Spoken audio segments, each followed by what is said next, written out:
MedBix webcast is a new kind of healthcare media channel to break the silo mentality and foster interdisciplinary thinking. Our mission is to fill that gap and to create a curiosity through different lenses, tapping the passion that guided the historical figures in medicine and bringing present-day groundbreaking research to the front lines. We interview physicians and leaders in the industry about present-day healthcare challenges on our live programming. Welcome to the MedBix webcast. This is Ramana Anamraju. I'm the host. I have a great program today.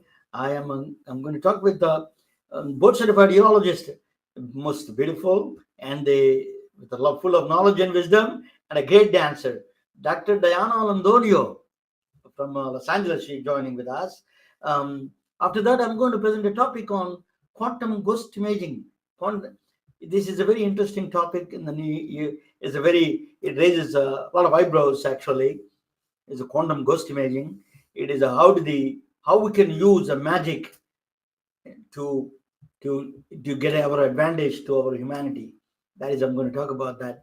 The magic that exists in science. How can we use it to provide a better care for humanity?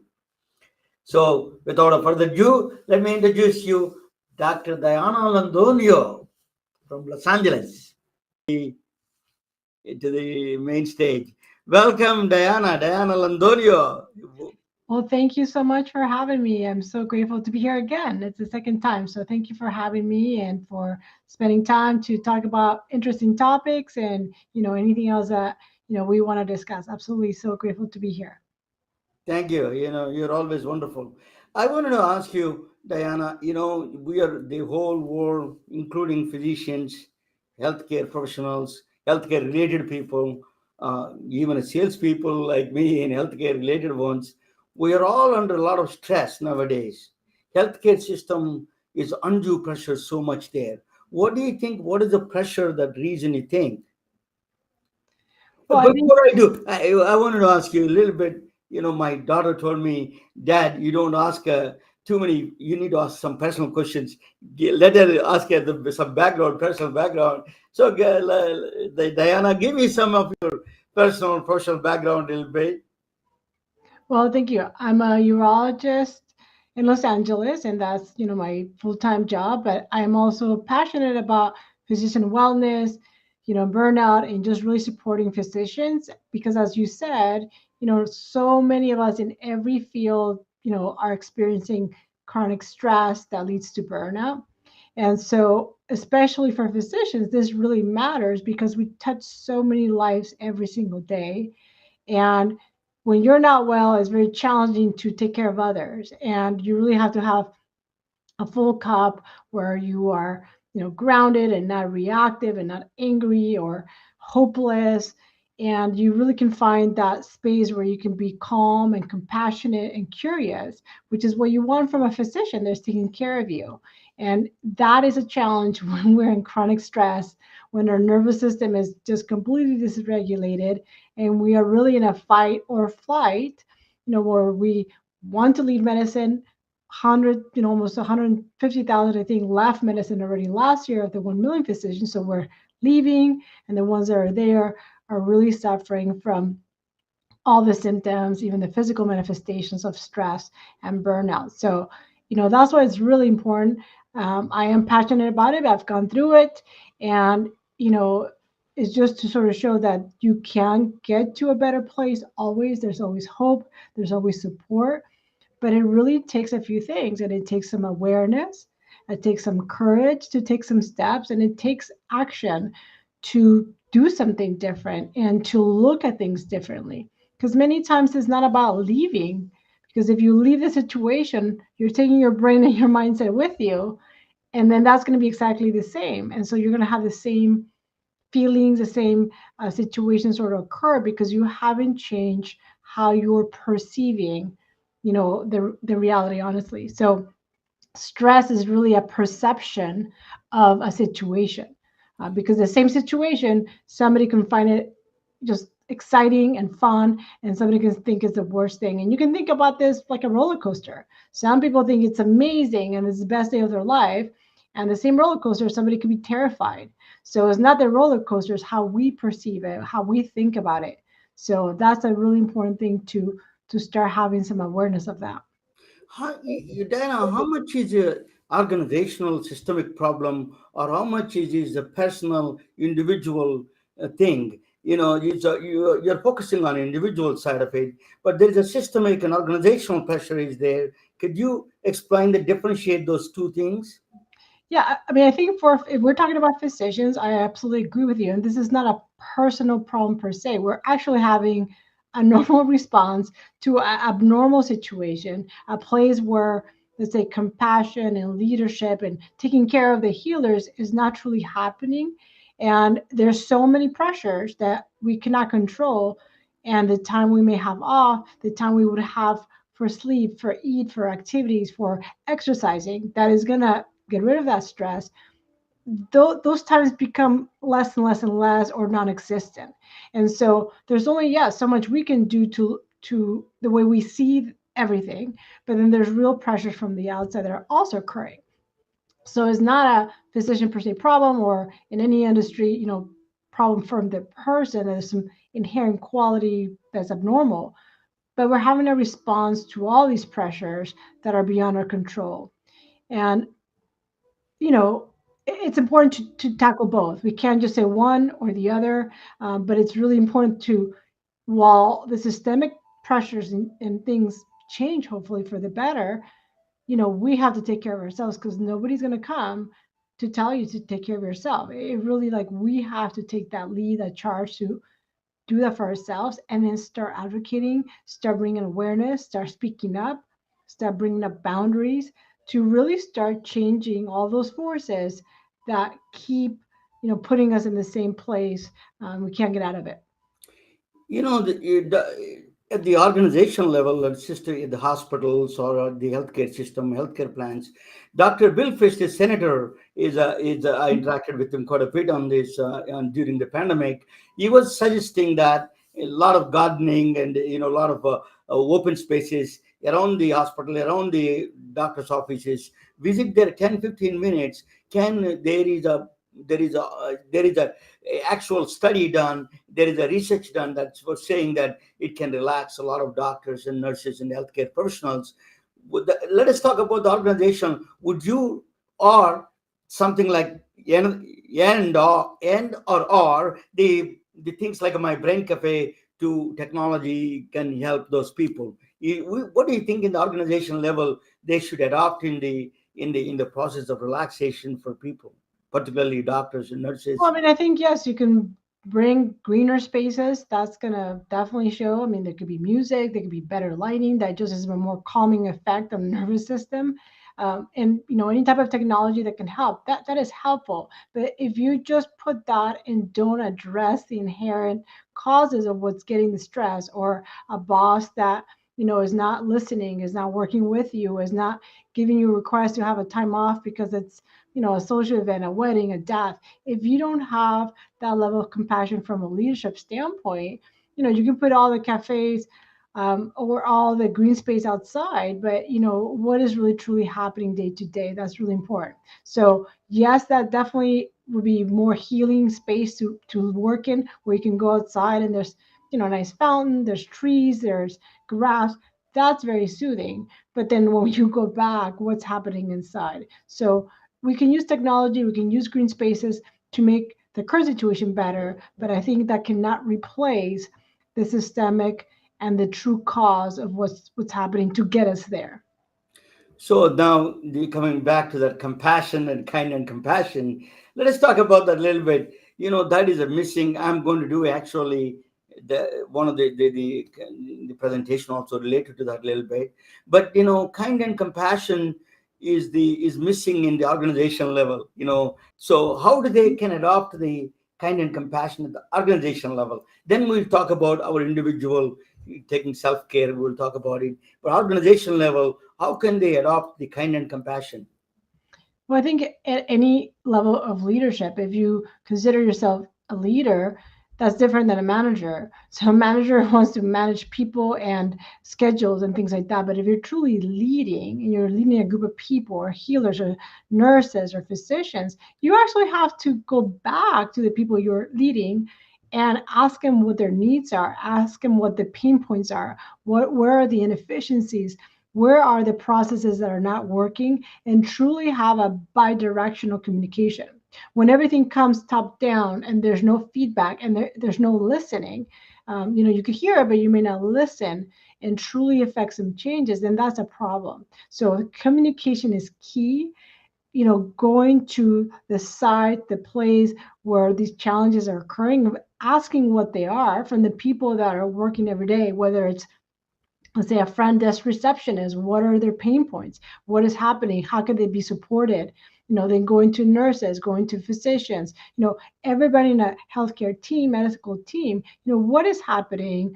And even though we've done things a certain way for eons, is that really working? And asking ourselves, why are we doing this way, or can we do things a different way? And really asking why, really asking why not. And again, having conversations and discussions are key. So communication is key. Just doing things just because that's how we do it and never questioning it, I think that's a recipe for disaster. And we are in that disaster because we just keep doing the things. We've just done it this way. We're not going to change our ways. And that's a little bit of a cultural thing of medicine, that this is how we do it. We stand in line. We don't look around. We don't question.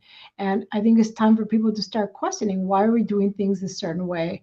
Because again, we are not seeing, you know, forget even just physicians or nurses or anybody in a team taking care of patients.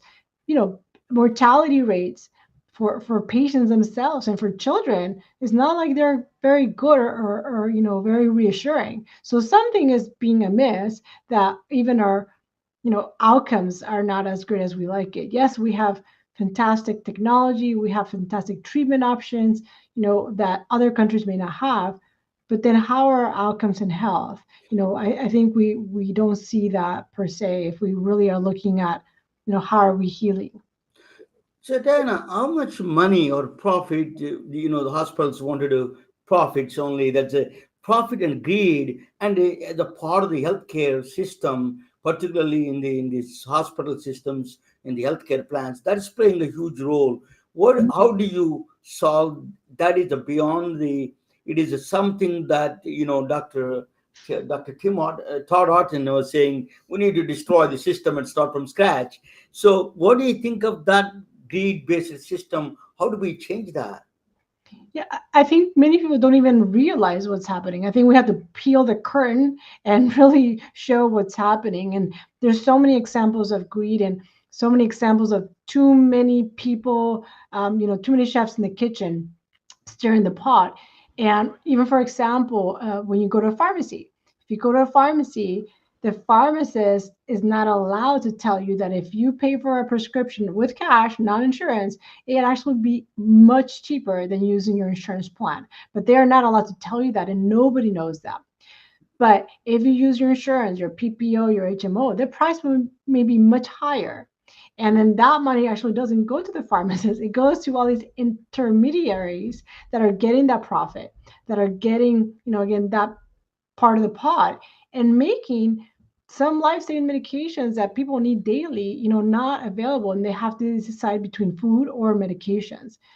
And so people don't even realize about that small part. And that is a huge part, because if a medication is $165 versus $30, that's a big difference for many people in America. And even as a physician, I'm not going to pay $165 for something that I can get cash, base for $30. And you can say the same thing about imaging. You can say the same thing about, so many things. And that's why many, for example, physicians are leaving the insurance model and doing to direct primary, direct specialty care, and just avoiding the whole, you know, drama and just headache of it, because there's so many people dictating how we take care of people, what medications are the best, what studies are needed or not, how much time we can spend with patients. That's dictated not by us. And that is affecting care. And that's run by greed, because the more people you see, it's just like a factory, just moving in and out, in and out. Don't spend time, because you're not going to see 30 people instead of 10. So it's about money, and that really affects care.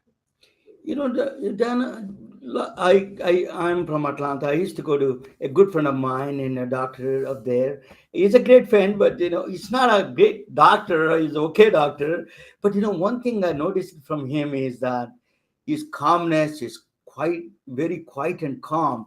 That made me extremely calm. That reflection, whether he's a he knows every subject, every part of the medicine. I dealt with thousands of doctors, so that's one thing that I notice with the doctors, that kind and compassion, and then the calmness that they reflect. It's extremely important, not only as a patient, as just a individual dealing with them. That is, most of the doctors have it now during after the pandemic. That is being affected. Tell me a little bit about that calmness, how that created and how that is lost. Yeah, I mean, the placebo effect is actually real. And some studies said it was 30%, but it could be up to 50%. And what I mean by placebo effect is that, you know, of course, we could talk about medications, placebo, that, if you get a sugar pill or a Cheerio basically versus a real medication, the Cheerio may still cure you or make you feel better if the doctor tells you it's going to make you feel better. So there's like a trust and a belief that that can make you better. But it also goes to just the demeanor and the belief in the physician that you're going to be okay, that, we're going to figure out what's going on. And that's emotional state of calmness and relaxation versus somebody who walks in as a physician, is stressed out, is angry. Like, you start absorbing that energy and that stress, and you get nervous. What you want when you go to a physician is to get reassurance, to be told that things will be okay. And even if they're not, like, these are the steps to take or what to expect. And again, that only happens when there's a calm state, when there's compassion and curiosity. But when you're in stress as a physician, when you're in burnout, there's no way that you're going to have that experience. So that's why it's really important, because that actually affects how we heal or how you feel as a patient, just from the energy, the stress level, and from the belief that you will truly get better, and you are invested in that patient to do so. Again, it's very challenging to have those qualities when you're always in stress, when you're anxious, depressed, suicidal as a physician. And we know that more than 400 physicians every year, die by suicide. So those numbers are pretty alarming, because that may be the doctor that took care of you yesterday.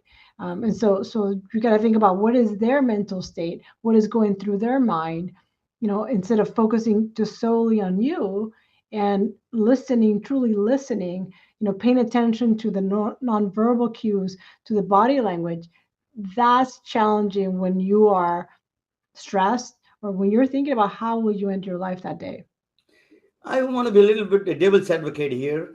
I wanted to ask you that, a lot of times maybe this is an internal projection from the healthcare, particularly education system. Doctors is to be projected as gods.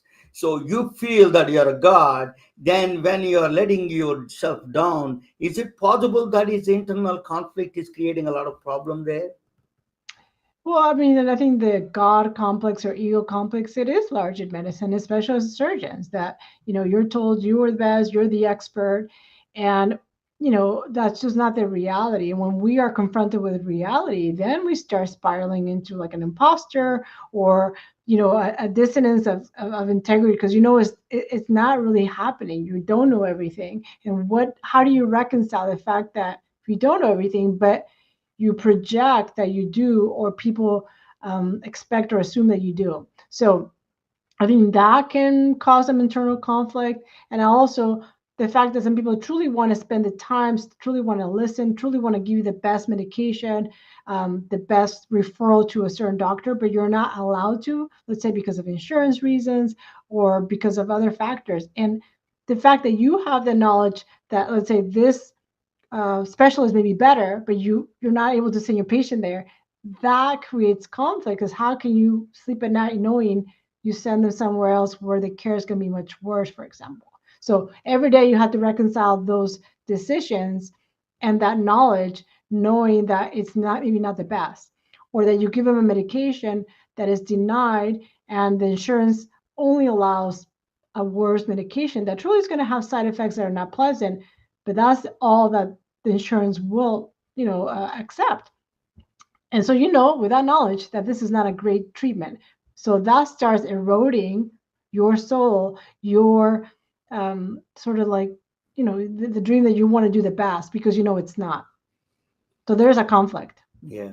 When I was a kid in India, growing up in India, I used to watch some strange, drunken people or something. I used to get scared when I was 7, 8 years old, 9 years old. My mother used to do a special thing is called a panic. This is disti they call in Telugu. It's called a panic healing. She used to do. That calmed me down. Such a powerful effect on me. You're one of the rare physicians that went through a panic healing course, and then is certified in panic healing and a life coach. Tell us a little bit about that, and then after that I'm going to present something, and then come back and ask you your details. Yeah, I think we have to continue to learn in everything in life. We're students for life. And the moment we think we become experts, I think that can be a problem because we're always learning. We always see things that, we didn't encounter before, no matter how many years of experience. And that's sort of the beauty and the magic of everything. And so for me, yes, I love what I do. I stay up to date with, the things that are taught in Western medicine, but there's so much more to healing and for modalities and things that can be very helpful. And so, yes, I am also a certified life coach. That helps, with awareness. That helps with looking at your mindset, your thoughts, how you're feeling, and how that's contributing to how the way you're acting or not acting or taking action. And there's also a lot with just energy. We know that we can feel somebody else's magnetism, somebody else's good energy, or their moody or angry energy. We feel that we are affected by others, and it is challenging in medicine because we can't measure it. How do you measure it? You can't see it on a scan. You can't pinpoint it at this point in time. So it's challenging for people to believe it may have some power, but you know there's many studies about healing modalities, and there's many, but you spoke about one, which is pranic healing. There's also Reiki. There's Qigong. There's different modalities that use energy for healing or for just feeling better emotionally, physically, or psychologically. And pranic healing is one that again uses energy. It is a no touch treatment, but it can really help relieve some of those blockages of energy. And the way to maybe explain in some way would be maybe acupuncture. People now are more comfortable with talking about acupuncture and how they use little needles to put them in, say, little freeways of energy in our body to allow them to move more freely. So anything that is stagnant, we know causes disease. We can talk about, urine. If you don't get your urine or your pee out, you're going to get an infection, you're going to get pain. And that's the same thing with energy. When it gets stuck in a certain part of your body, you feel the manifestations of that. It may be pain, it may be disease, it can be a lot of things. That is the one thing I'm going to present to you right now. That's kind of a abstract aspect of that, but it's some extent we can, even the abstract aspects we can quantify in a different way, the effects at least to quantify. That's I'm going to show you. You can quantify the feelings and love and kindness, but you can qualify the effect of it when you get sick or that you can. That's what I'm going to present. When I get back, I'm going to present that topic. You're going to watch with me after that. I'm going to ask you details a little bit. What are the tools available and what you can provide to all of us. I'm going to ask you that. Okay. So let me present you. I will bring you to the both. You can ask any questions anytime. Okay. That's a beautiful Diana Londoño, urologist. Yeah. Let me present you a topic on this is the science fiction writer Arthur Clarke says that any sufficiently advanced technology is indistinguishable from magic. That is what I'm going to present as magic today. So I'm going to start. That's medical imaging, how they connected with the ghosting. I'm going to talk about is a funny thing here. Everybody thinks that the real ghost, and I'll tell you, there's a very surprising thing that you're going to learn today, all of you, because some of the people. I'm going to start with a fictional story. There are two people. They're brother and sister. There's a love between them. There's a brother. So they grew up together in the same place, and then they went to the college. So the girl went to the UGA, University of Georgia, and then boy went to the Vanderbilt University. They are born. They're brotherly love. They have their own games. Georgia has a Bulldogs. There's a basketball team. Then we have a Commodores. But UGA beats all of them to the pulp. Always Vandy loses all the times. So she used to be. So that is a thing. So they have brotherly love. So they want to be compassionate to each other. So sometimes the girl wears, to show support to her brother, she wears the Vanderbilt t-shirt, and and then immediately, without any contacts together, that boy wears the Georgia t-shirt. When he wears a Georgia t-shirt, she wears a Vanderbilt, or when she wears Vanderbilt t-shirt, so vice versa. Anything that they're switching automatic with the instant. That is called a magic, right? It's a magic distance. There is no phone calls, no text messages, no emails, no third party, no calling mom or dad. But they change the moment she puts the Vanderbilt thing. He puts immediately Georgia t-shirt. But that is considered as magic, is it not? Yeah, that is considered as magic. But magic is not allowed in the world. So a lot of people complain of, particularly the lawyers are not too happy about it. There's a lot of money involved. There's a bet. There's a magic involved, they say. So there's a lot of cash. People always, America loves betting. So magic or no magic, that's a test that they want to do. They're not calling, but they're putting the t-shirt, one t-shirt, the immediately, instantly, she's putting the other t-shirt instant. That's kind of a strange magic relationship between the brother and sister. But that is not allowed in the modern world, in scientific world. How do you do that? So they send expensive lawyers to check it out. So they got a Harvard lawyer that he says that I don't believe in magic. I don't believe in ghosts. I'm going to do this.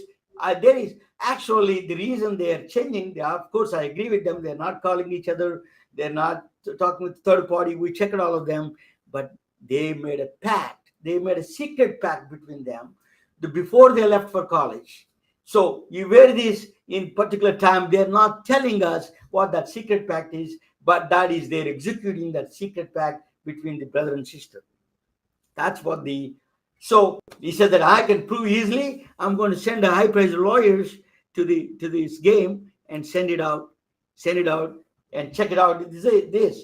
So they send the two lawyers one is dispersed to the UGA in Athens, Georgia, and then Vanderbilt in Nashville. They send it to two expensive lawyers.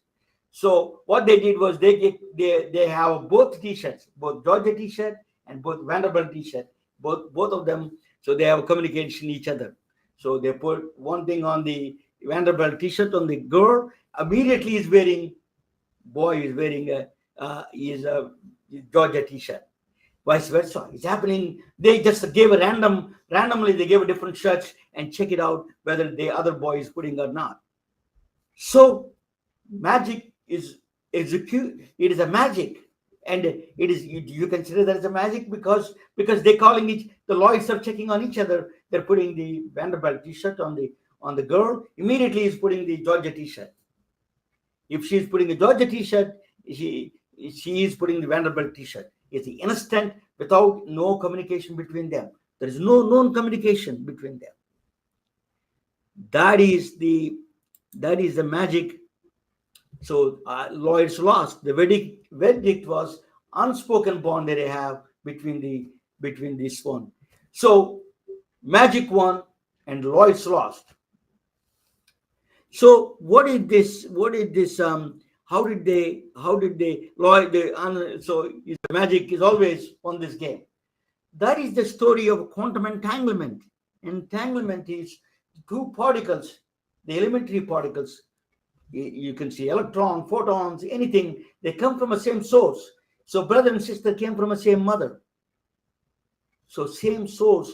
The quantum entanglement is the exactly the same story. That is no difference. They have a perfect correlation between these two. So if there is a photons coming from the same atom, two particles came from same atom, they exhibit the same properties, that magical property. That's what is a magical property. So that's called quantum entanglement. For example, quantum entanglement is one photon is spin is up, the other spin is down, is immediately this change. Okay, so but there is a one more thing. It's not like they, it's a very correlation is understandable. If there's a one is spin up, automatically other one is spin down. It's a correlation, but it's a very magical correlation. I tell you what that is. Unless you spin up, until you observe the particle, it doesn't know it's spin up or down. It is in both positions same time. That's called superposition. In the quantum physics, it's called superposition. It is in both up and down same time. So until you observe it, it assumes one of the positions, either up or down. So if this is one particle which is born out of the same atom or same source, one particle goes the up, showing up the spin up, the other one showing the spin down. It is, if you observe, she observes first the down, immediately it becomes blue, the up. So here's one observes blue, other observes red, the immediate. This is without a time delay, instant.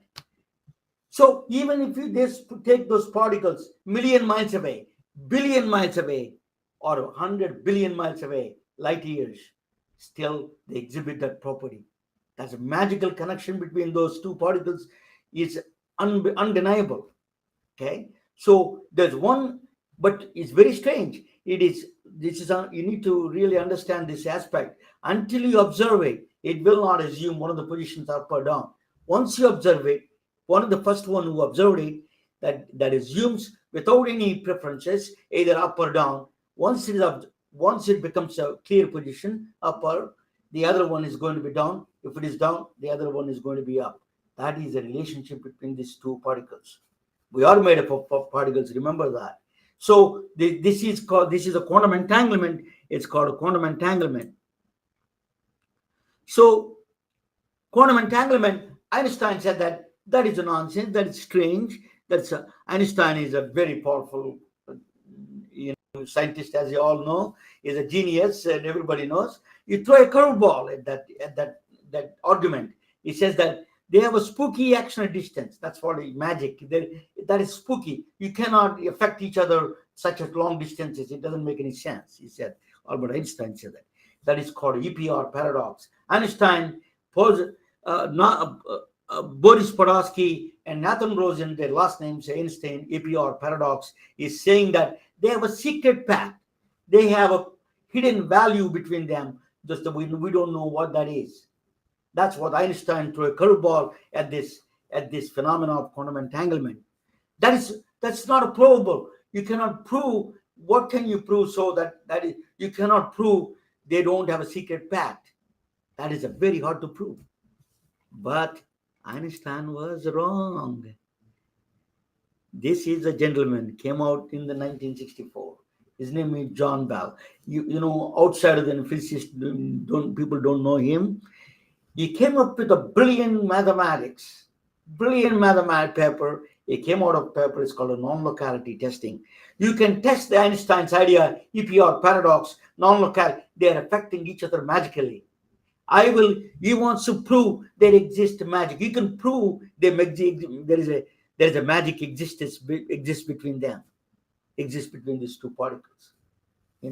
So what he did, he came up with a paper that is mind-boggling. It is a physics in science, in physics, a mind-shattering paper. Not too many people outside of physics, people don't know him. He is an Irish physicist, John Bell, his name.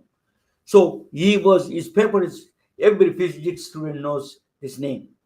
He created a mathematical framework to test the magic, if there magic exists or not.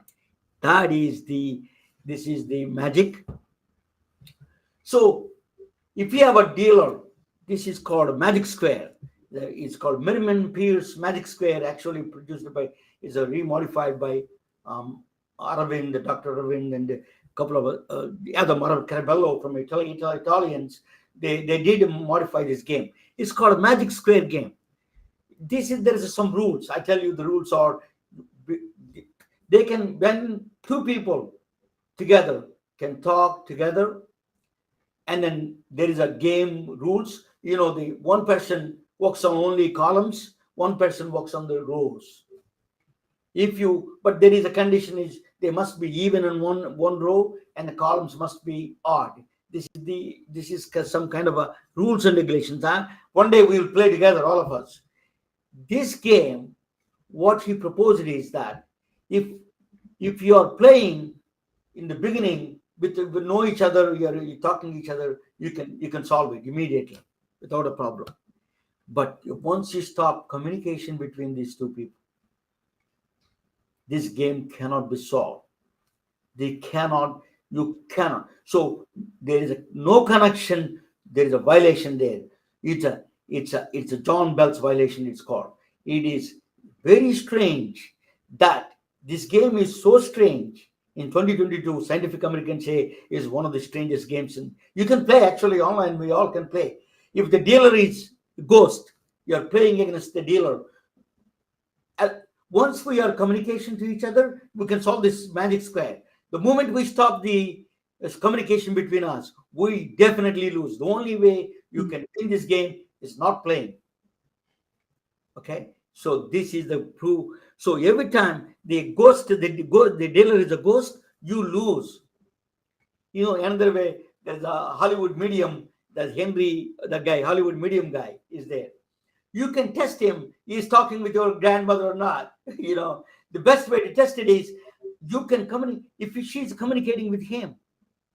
Okay, the magic square can be solved.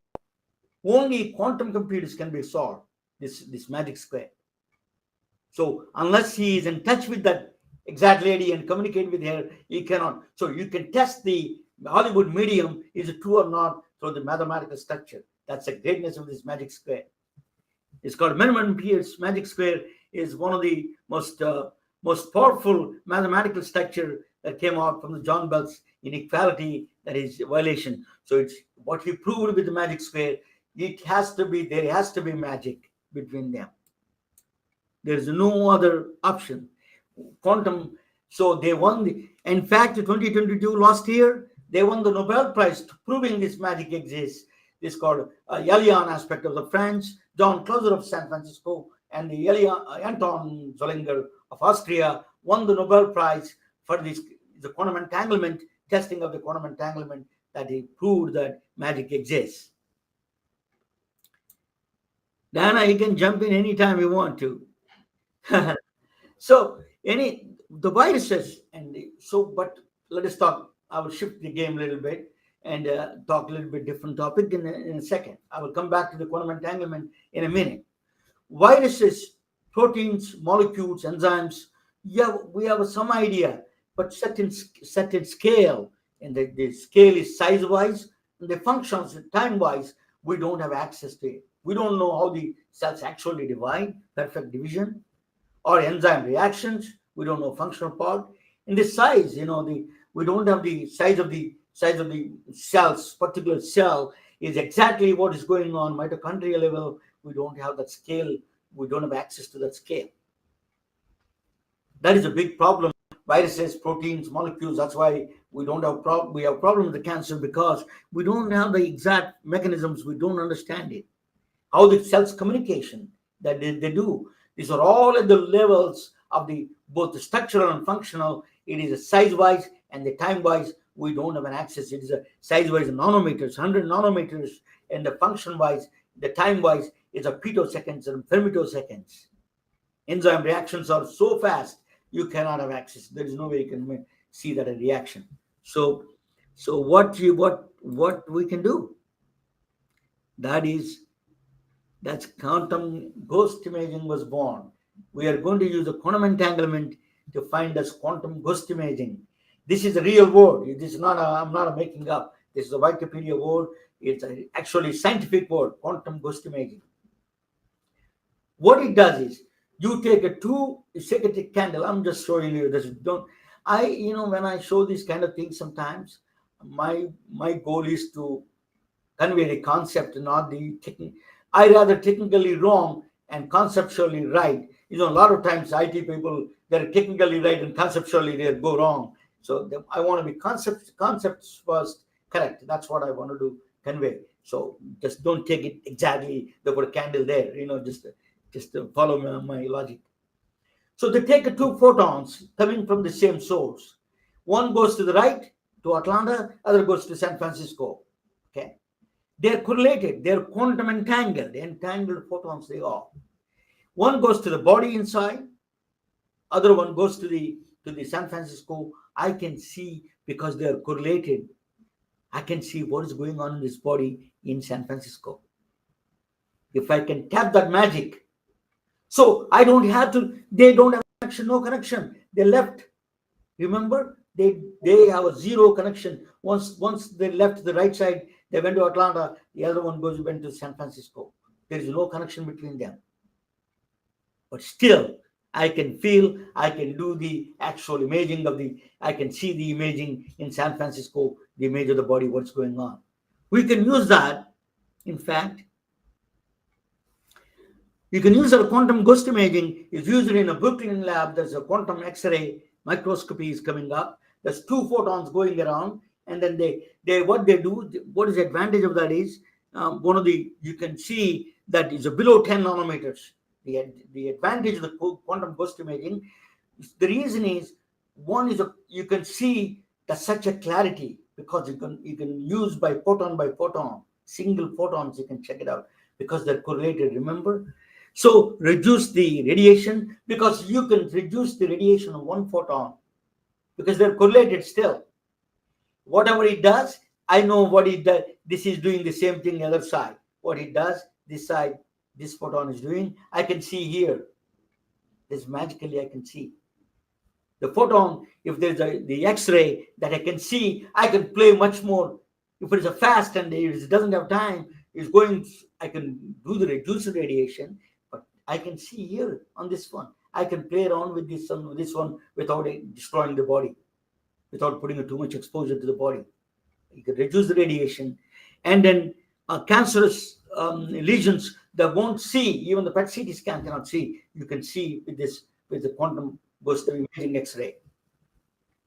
So quantum the Brookhaven National Labs, the defense labs, defense is doing for some of the things they want to see soldiers without looking at them. You are not looking at the person, you're looking at the light and seeing the image. Can you believe that? You're not seeing the person, you're seeing the light that is falling on him. That light, you're taking the picture of that light and you can see that person. That is quantum ghost imaging. You can not only do quantum ghost imaging, you can do the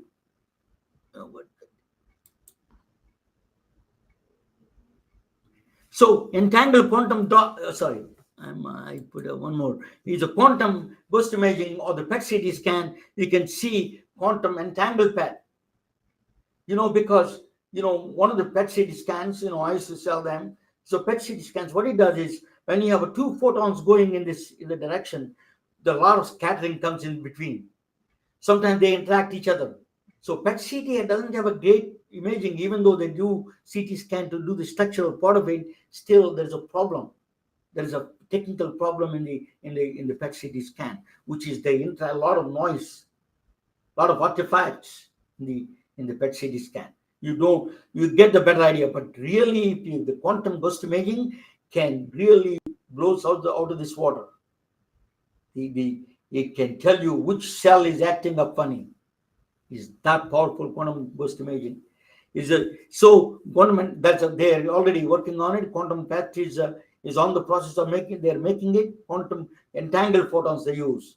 They use the special diamond crystals. They use the diamond to do that kind of a scattering, to that measure the exact scattering. So what they do, they only how do they get rid of the scattering? When only they take care of the entangled photons, the rest of them are noise basically.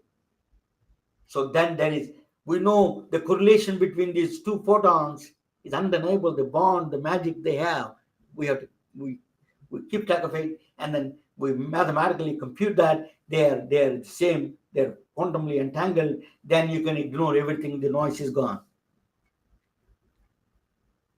So quantum PET imaging now, the nanosemic quantum dots. Quantum dots are the new contrast agents. They are just out of this world. I tell you how that works. They are nano semiconductor crystals. You can inject them. Okay, so very nanos.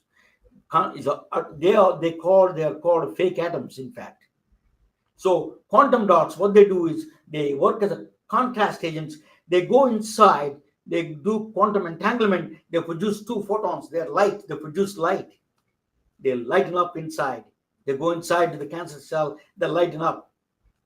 You can see, surprisingly, cell by cell, they can hunt them with these quantum dots. They're an excellent contrast agents. So the future is going to be revolutionizing the medical imaging. It is the quantum ghosting is a quantum entangled photons. We are using the magic of the quantum entanglement. Medical devices, PET CT scan, MRIs, X-rays, they're all coming up. So quantum ghost imaging is a first. For example, now I'm interviewing a doctor urologist. I got to talk about that a little bit, otherwise she's going to get upset. Prostate cancer detection. University of School of Maryland is doing right now is with the quantum dots. They experimented with them. With the ghost imaging, they're doing is a quantum ghost imaging. They're using urology side. There's a quantum ghost imaging urology. That's how it's coming up field. So early detection, high resolution, exact location, photodynamic therapy. The quantum dots also, this entangled photons you can use to destroy the cancer. The photosensitive contrast agent you can give to them. This quantum dots carry those things, and then you know exactly the location of the cell causing the trouble. And the photodynamic, the photosensitive, light sensitive drug, they give it to them, and it goes there. When you put the light there, the quantum dots lighten up. The cancer is gone. Cancer is destroyed. It is a magic on our hand is coming up. So there is what is that unspoken bond between these two particles? We are made up of particles. So in physics, they call these two particles Bob and Alice. Actually, there's a name. We use that name very common. So we are using Juan Maldacena is one of the MacArthur Genius Fellow, is Argentinian born Princeton professor, where Einstein was the chief at the time. He was still alive. He's very alive.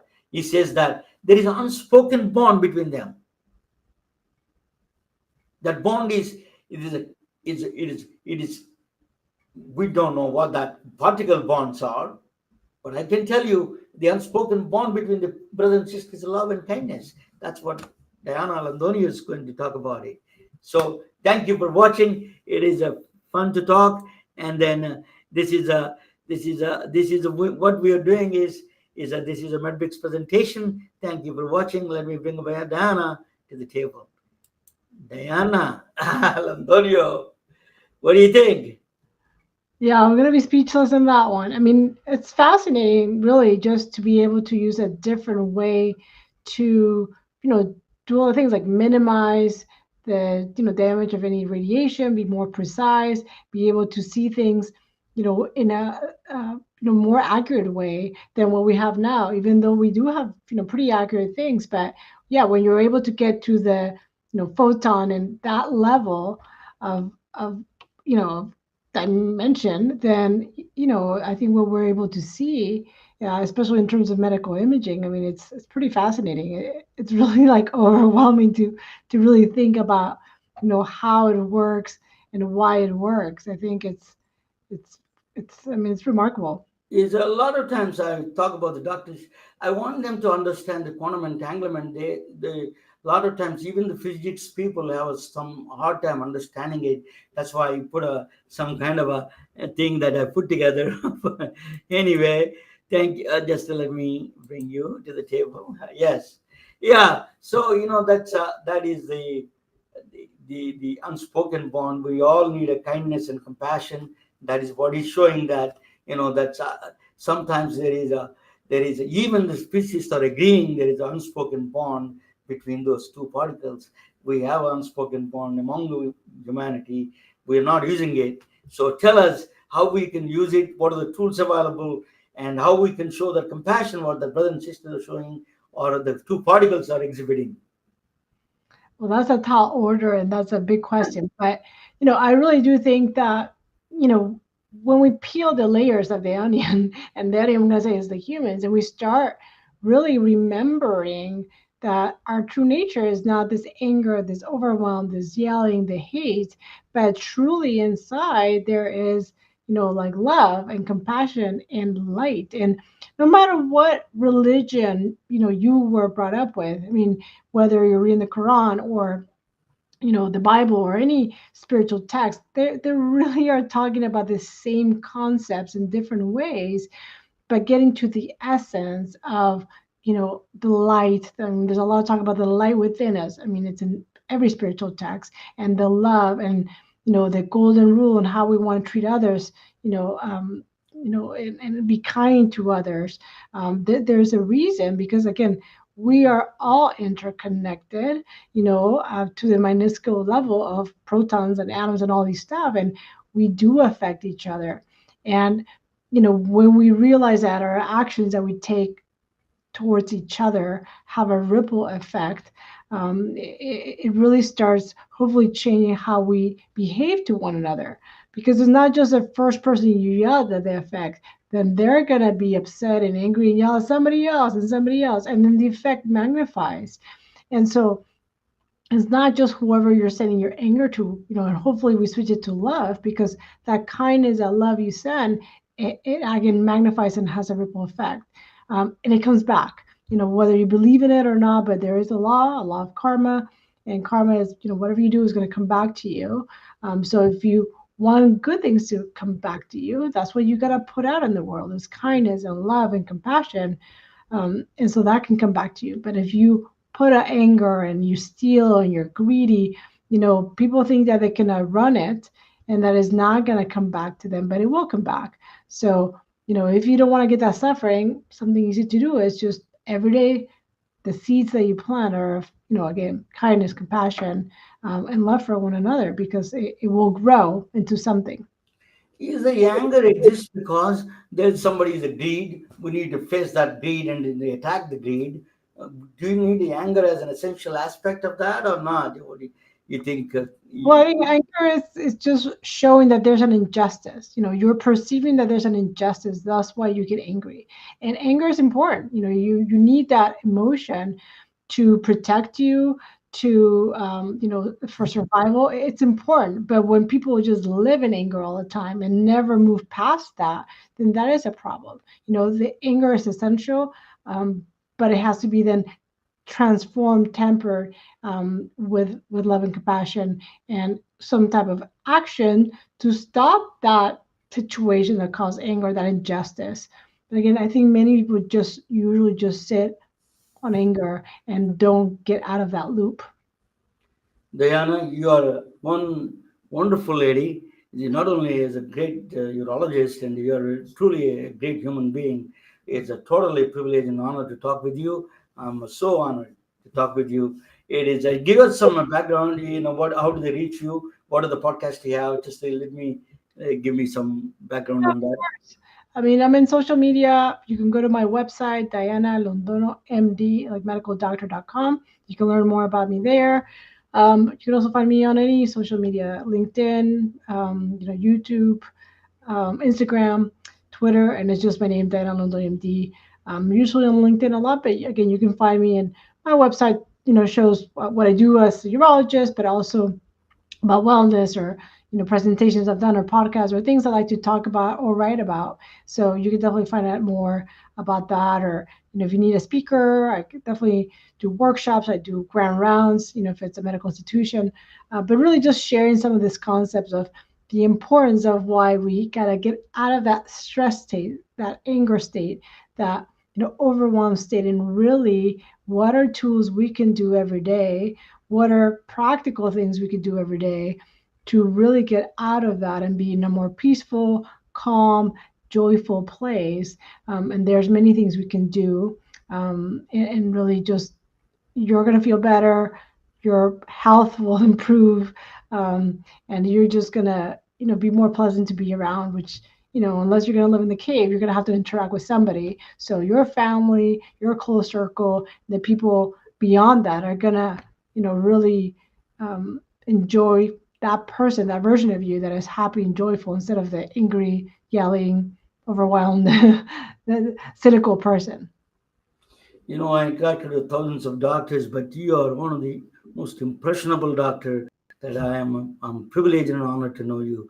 Thank you so much. Thank you. You're considered as a friend. Thank you, Dr. Diana Londoño. Thank you so much for joining with us. Thank you so much. I really appreciate your kind words. That's very nice. You talk to a lot of people, so that's very kind. Thank you. We are retelling their stories through our patented designs that can be worn on scrubs, t-shirts, printed on conference bags, and endless other promotional materials. Daily Wear for Medicine is the first ever of its kind to create curiosity in medicine through visual art. We at MedBricks are celebrating unsung heroes of the past who made enormous contributions to the field of medicine through our unique campaign called Daily Wear for Medicine. You can wear it, carry it, and give it